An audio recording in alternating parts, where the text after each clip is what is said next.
Everyone, hope you guys are doing well. On this video I'm gonna go over the mock exam questions. We have a table which has given us zinc, hydrogen and mercury, and we have their ionic forms up top here. So we want to find out whether the zinc plus 2 is gonna react with hydrogen gas. If we check out the activity series which is gonna given to you in the exam, you will see that zinc is located higher than hydrogen and the mercury. That means that zinc will oxidize better and it is a better reducing agent.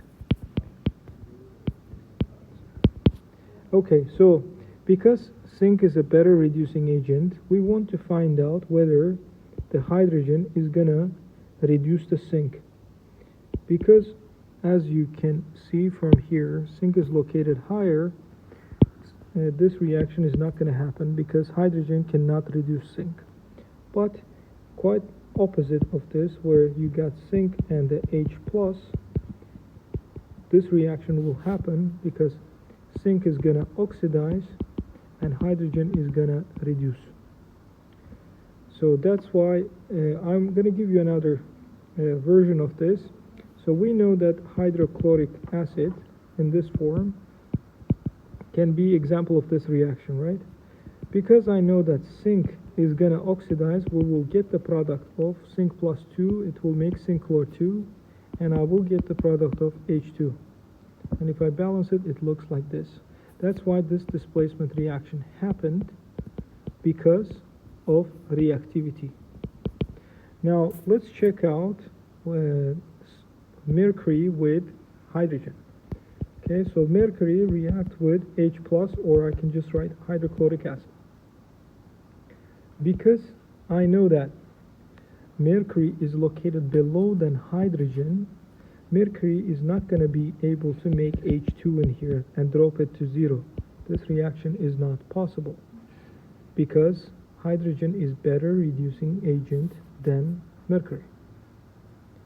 Okay, so that is that for this question.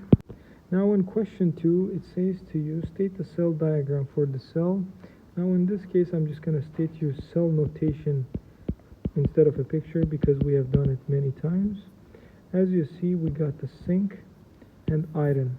If you check out the table, because zinc is located higher than iron, we know that zinc is a better reducing agent. So that's why zinc is going to oxidize, which will act like anode, and iron is going to reduce, will act like cathode.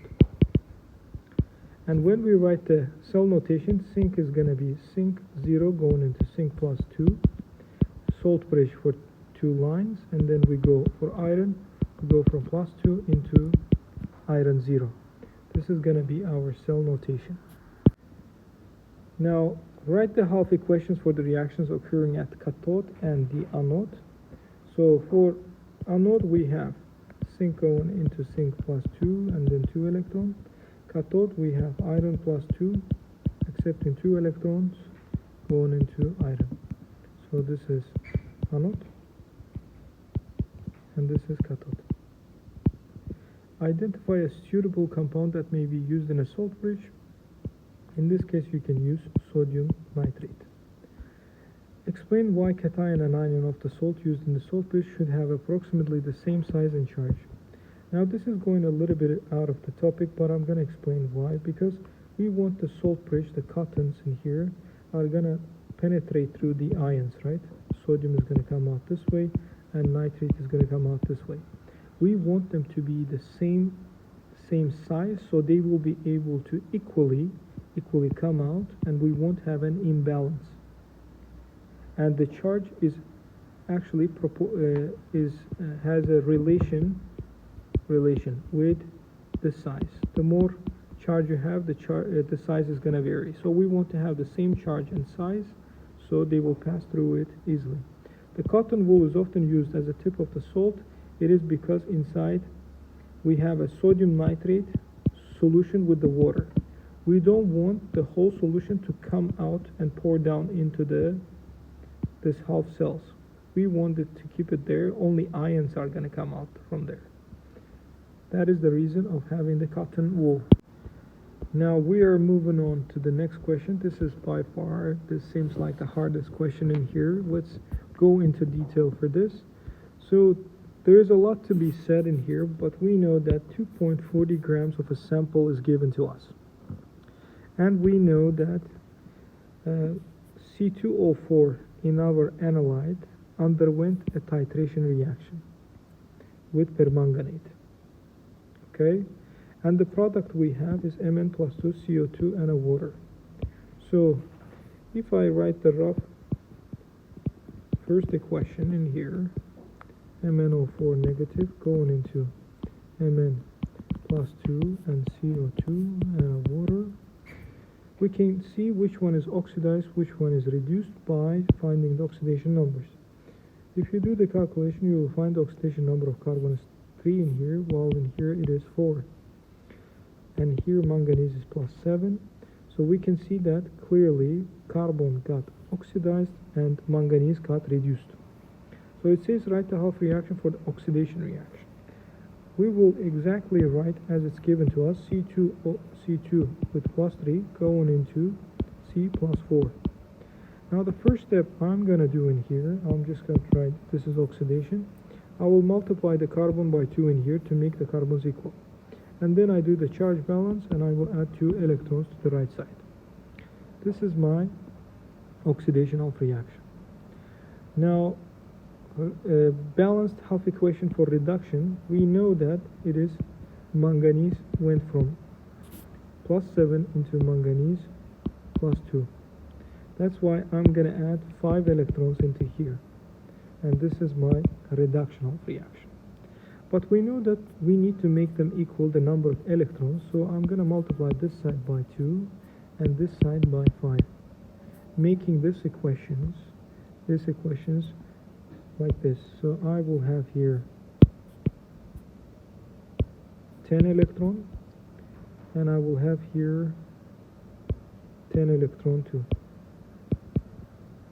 So this would be 2 and 2, and this would be 10, and this would be 5. So everything now is equal in terms of electron. So we need to write the overall reaction back again in the bottom. So C2O4 negative 2 reacting with MnO4 negative 1 going into Mn plus 7 going into, what did I do? Sorry. Mn plus 2 plus CO2 and a water.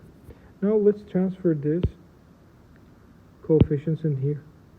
So my coefficients is 2 for manganese and 5 and 10 for carbon.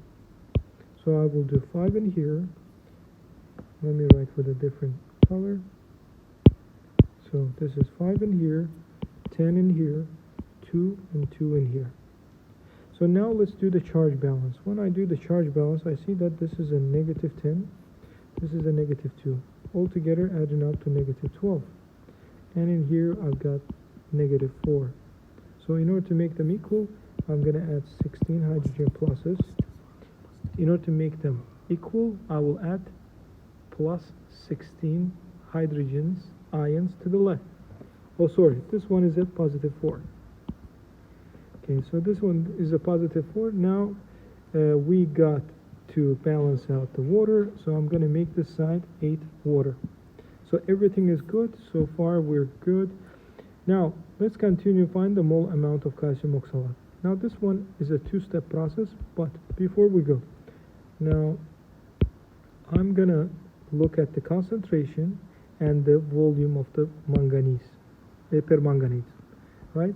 So 0.1 is the concentration, 30 centimeter cube is the volume.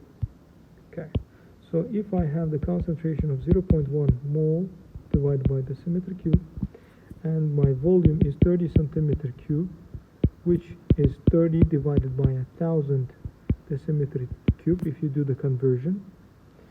So mole amount is, we know that C times V, which is concentration multiplied by volume. This would be 0.1 mole divided by decimeter cube multiplied by 3 over 30 over 1,000 decimeter cube. And then from here we know that the number would be 0.003 mole of MnO4. Okay, so now we have permanganate ion. We know that from up in the previous part that 5 mole reacts with 2 mole of permanganate. So 5 mole of oxalate reacts with 2 mole of permanganate.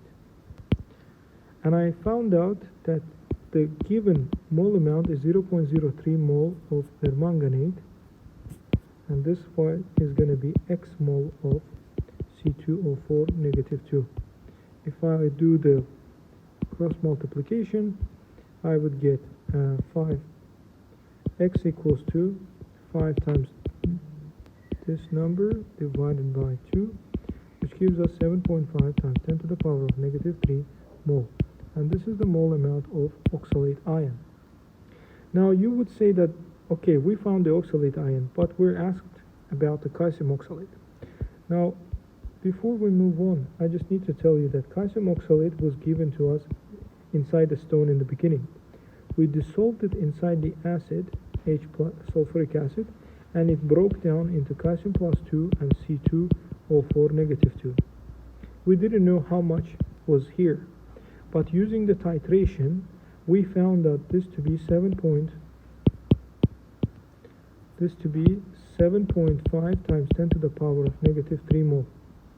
And as you see, in terms of ratio, I have 1, 1, and 1 in here, right?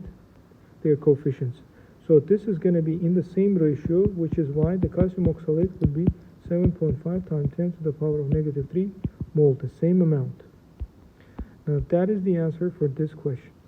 So you can just say 7.5 times 10 to the power of negative 3 mole of calcium C2O4.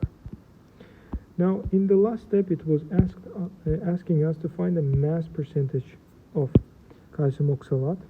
So we know that molar mass of calcium oxalate is 128. It's given to us. But in case if you're not given, the way you will calculate it, you will look at the periodic table. You'll find that the mass of carbon, calcium is 40. For carbon it is 12. 2 times 12 will be 24. For oxygen it is 16. So this would be 4 times 16, which is 64. If you add them up together, you get that 128. We want to find out the mass of calcium oxalate inside the stone, which is going to be molar mass multiplied by the number of moles. And we know that the number of moles is 7.5 times 10 to the power of negative 3. So 128 gram per mole multiplied by 7.5 times 10 to the power of negative 3 mole. This gives us 0.96 grams. We know that 2.40 grams is the whole mass of the stone, which is why we're making it equal to 100. And we want to find out how much of that is in the stone. And that, if you find it, if you put X%, if you do cross multiplication, you get it 40%. You just need to know that. The main part you might have with the problem is that ionization. Like ionization basically is that, let's say if I have nitric acid. When I ionize it, it makes it H and NO3 negative. If I have H2SO4, it ionizes, makes us 2H plus and SO4 negative 2. So if I have 1 mole coming out here, it will be 2 mole here because of the coefficient, and 1 mole over here. Okay. So for this question, I believe this is a pretty easy one. It says write the new reaction, which is a combination of A and B reactions, A and B. If you know from math, we know that if I have A plus B and equals to 2B, I need to cancel one of the B on the both sides to simplify it, right? So A is going to equal to B in the end. Do we agree? So I need to cancel one of the B out, and it will be A equals to B. And because of that, I need to look in here, and because I'm going to add them up, there's 2 equations, I need to look on the both sides to see which one I have on both sides. So the new equation I have is, let's just write everything down and then we start canceling out. So H2O plus CH4 plus 2O2 gives us CO2 plus 2O2 plus CH2SCO plus 2H2O. Now from here we know that we have two waters, so I'm going to cancel one of them on the left, and then I have two CO2 and I got one CO2 here. I will cancel that. 2O2 and 2O2, they cancel each other out. Now the final equation equals to CH4 plus CO2, giving out CH2CO and a water. That's your final equation. Now if you would do the calculation for Kc, all you need to do for Kc, they would equal to K1 multiplied by K2. And that would give you the value. So I just need to write 6.1 times 10 to the power of 8 multiplied by 1.2 times 10 to the power of 14. So from here I know that there is a 10 to the power of 8, 10 to the power of 14, right? I need to add them up. It would be approximately 7.32 times 10 to the power of 22, because I added up together 8 and 14. In case if you don't have a scientific calculator, all you need to do, multiply this side by this side and add up the powers, and you will get like that.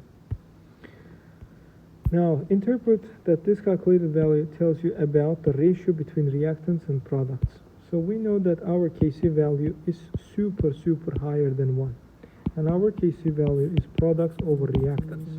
So if it's super higher than 1, let's say it's like 10 to the power of 23 approximately. So that means that product equals to reactants times 10 to the power of 23.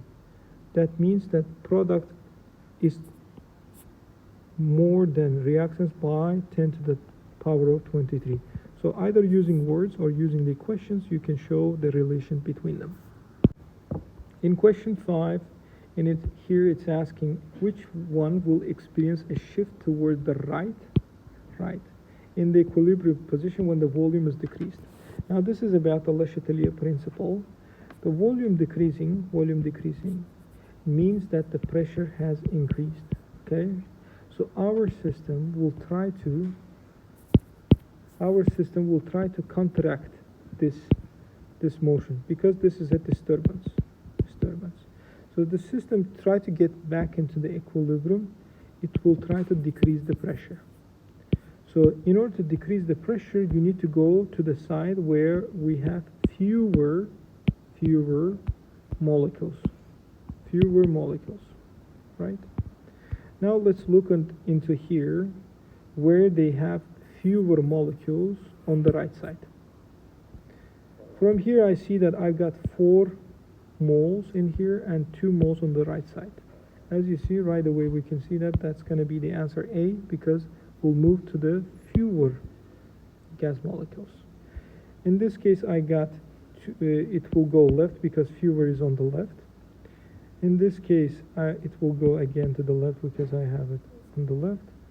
On this case it's gonna go towards the left again because I got 0 in here. But we know that if they are equal to each other, let's say 2 moles and 2 moles, nothing will happen. Okay? Now question 6. Okay, the reason I said that it is 0 on this side, because we told you that we are not gonna count in the solid state or liquid state in our equilibrium calculations. And that's why in homogeneous equilibrium, solid states are ignored, so we consider them as a 0. And we have 2 moles in here, so that's why the fewer molecules will be on the left side. So, now question 6. We are given a mixture of A, B, and C, and now we're asked to find out about equilibrium concentration in the bottom. Now we need to construct the ice chart for that, but first of all I'm going to write the equation. A to B gives out 3C. We're given that our mole amount for each component, but we know that our volume is 1 liter. Because we know that the concentration equals the mole number divided by volume, we know that whatever number we have for mole, it will be just divided by 1, so concentration will have the same numbers, right? Because it will be just divided by 1. So I'm just going to write here 9.22, and we know that the mole amount, 1 liter. So let's say it was mole, it would be molar, right? The unit of the concentration. So all of these guys are in molar, so 922. For B, I've got 10.11. For C, I've got 27.83. Now, if I'll construct the ice chart, I, C, and E, it's going to be for B, also I've been told that at equilibrium, B equals 18.30T. As soon as you see this, guys, you need to know that this is a hint, okay? This is where you start your calculation. So 18.33, 32. So from here, I can see that in the change, it added up. It added up into the B. So we normally do like that. 2 plus 2x and plus x in here, and then minus 3x on this side. But because we're given the equilibrium condition, I can tell you that 10.11 plus 2x equals to 18.32, which means 2x is 8.22 and x is 4.11. So this is 8.22, this is 4.11, and this would be 12.33. So you do the calculation, it gives you 13.33, and over here it will be 15.33. And then once we found this condition, we can find the Kc, which is the equilibrium constant, because we need the equilibrium values for those. Okay, so this one is 53, by the way. Okay, now Kc is going to equal to, if we write the expression, it would be C to the cube, and then we got A to the power of 1 and B to the power of 2. Now from here it would be 15.53 to the power of 3 divided by 13.33 multiplied by 18.32 to the power of 2. So the answer is going to be 0.837, approximately 0.84. Now, throw the concentration versus time and rate versus time for the reaction. Now, this one is a bit tricky part. I'm just gonna add a page in here. Go to page, add page. Where is that? Cancel. Okay, instead of adding the page, I'm just gonna throw it in here.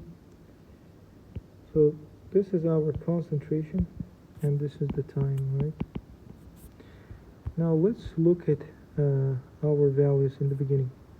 We got A for 9.22 and 10 and 11 and 27. So if I say that this is 5, this is 10, 15, 20, 25 are the concentrations, right? So 9.22 is approximately around here, and this is A, okay? And then we got A going into 13.33. So 13.33 is approximately here. So A went from there and then landed in here. This is where it kind of reached equilibrium in terms of time. We don't know exactly the time. We just approximately write it. Now, that was A, and then for B, it started with 10, and 10.11 went to 18.33. So 10.11, it's approximately here, and it went up to here, 18.33. So it went and it stopped right here. So this is A, this is B. And then for C, we got 27 going into 1553. So 27 is approximately here for C. So 15.53 is approximately here. So this is gonna be right here. So we'll extend it. Okay, that was the concentration versus time, and now we're gonna continue with our rate versus time. So rate versus time is that we have forward and reverse reaction, right? So this one is a forward and this one is a reverse. In forward we have A and 2B. So this is a rate, this the time, because in equilibrium the condition itself was forward and reverse reaction were becoming equal to each other. So we had in here forward and the reverse reaction is equal to each other at equilibrium. That's basically the graph of it. Now let's move on to the question 7. In this question we got this reaction and it's given us that delta H is negative number. If we know that delta H is negative number, we know that it is exothermic reaction. Exothermic reaction means the Q is released on the product side. As we have, let's say, a combustion reaction. When something is burning, as a product, it releases the heat. So we got this process with 2NH3. So the Q is coming out as a heat on the product side. It's asking us, predict what would happen to the position of equilibrium when the temperature is increased. Now quickly about the Le Chatelier principle. We know that the disturbance right now is increasing the temperature, right? The temperature is increased. Now in order to counterbalance this, our system will try to decrease the temperature. Now we need to look at this equation. Which side we need to go to decrease the temperature? If we go towards the right side, there is heat over here. The temperature will go up again. We don't want to go that side. So if we go to the left side, we will relatively decrease the temperature because heat is on the right side. Now let's continue. So this equilibrium is going to shift towards the left side or to the reactant side. Now, voltaic cell, known as a galvanic cell, is an electrochemical cell that uses spontaneous redox reaction to generate electricity.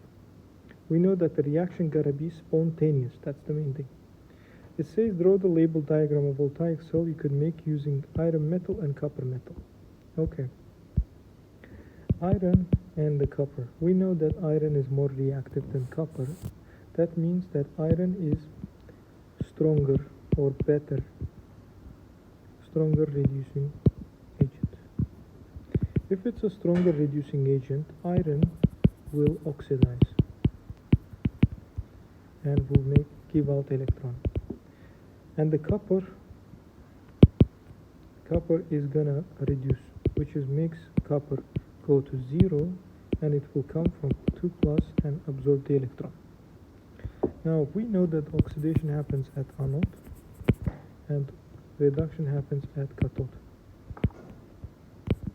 Now all I need to do is make 2 half cells, and I will connect them with salt bridge. In the salt bridge I'll put sodium nitrate. In the solutions I'm gonna put here iron nitrate, so the oxidation number of iron is 2, and I'm gonna put here copper nitrate. And from here I'm just gonna dip my metals into here. So iron is this metal, and I'm gonna put the electrode of copper in here, on this here. I'm gonna connect them using the wire. This is gonna be my voltmeter, And because iron oxidizes, giving out electrons, the electrons are gonna fly from here, and iron is gonna come and dissolve inside the solution. And copper plus 2 from this solution is come and stick in here because electrons are flying in here. And the cell notation for this is gonna be iron going into iron plus 2, and then saltbridge, and then copper plus 2 going into the copper, and that's gonna be our cell notation. So I've got here on this side anode, left side, and cathode on the right side. This represents the saltbridge. Now write the balanced half reaction for each half cell. I already wrote it here, so you can answer it from there. Now question 9, it says write the molecular formula of each compound and draw the line diagram for each cell. First of all, there are too many repetitions, so we're going to remove the same thing that is been written before. So we got 3,3-methyl-dibutane, it's also here, we will remove that. And do we have anything repeated? No, not everything is in here, it's fine. So we got 2-methyl-butane. In this case, we know that our core is butane, so we got 4 carbons. And I can put 2-methyl, and I'm just going to put it right here. And methyl is located on the second carbon. When I check it out, I see that it is an alkane, right? I know that it will be with the formula of CnH2n plus 2. How many carbons do we have in total? 1, 2, 3, 4, and this is the 5th one, right? So the formula gotta be C5H12, right? Let's check out the structure in a condensed form. It would be H3C going into CH2, going into CH, CH3, and then CH3. If you check it out, you would see that they are equal to C5H12. And then pentene, so we got the pentene. We know that it's gonna be on the first carbon, we need to have a double bond, so pentene is right here like this. And we have how many carbons? 5, right? And we have alkene formula CnH2n. If I have 5 carbon, it has 10 hydrogens. So if I will write it in the condensed form, this would be CH, CH2, CH2, and then CH3. If you will count it, you will see that it is C5H10. So far, they are not isomers. As you see, one is 5H12, and the other one is 5H10. Now we have this one we deleted. We got 3-methyl, 3,3-dimethyl, butene 1. So let's write the core first. Butene, 4 carbons on the first one. And because this one is the first one, this is second, and the third one, fourth one. On the third one, we're going to put 1-methyl and 1-methyl. This is the one we have. Altogether, we have how many carbons? We got 6 carbons, right? And we know that it is an alkene, so CnH2n. So it will be C6H12. So still we have no isomer. If you write the condensed form, you could see exact same thing that I told you about. So CH3, you got 1 CH3, and this is another CH3 here. Now, then we have cyclohexane. So cyclohexane is here. You got 6 carbons, so it will be C6H12 because it has the same formula as alkene CnH2n. So as you see right now, we have 2 isomers, which is the cyclohexane and 3,3-dimethyl butene. They are isomers. So we know that this and this are isomers with each other. We can write the other ones too. It's butane, 2,2-dimethyl butane. So we got 6 carbons in here total.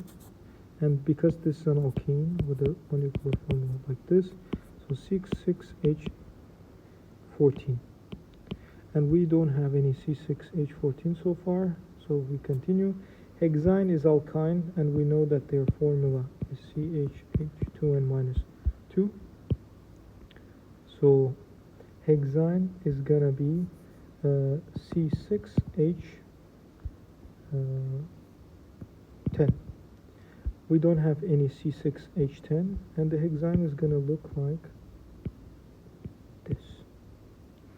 So the third bond, we're gonna go like that. And cyclopentane looks like that. The formula of cyclopentane is C5H10. Do we have any C5H10? Yes, the other one we had was pentene. So pentene and cyclopentane, they are isomers because they have the same molecular formula but different structure. And we have pentane over here. Pentane, we know that it looks like that, and the formula is C5H12. We also have 2-methylbutane up here, and they are isomers with each other because it also had the formula of C5H12. Well, that's it, guys. I hope you got everything. Wish you luck. Put a like, leave a comment if you liked it, and see you tomorrow.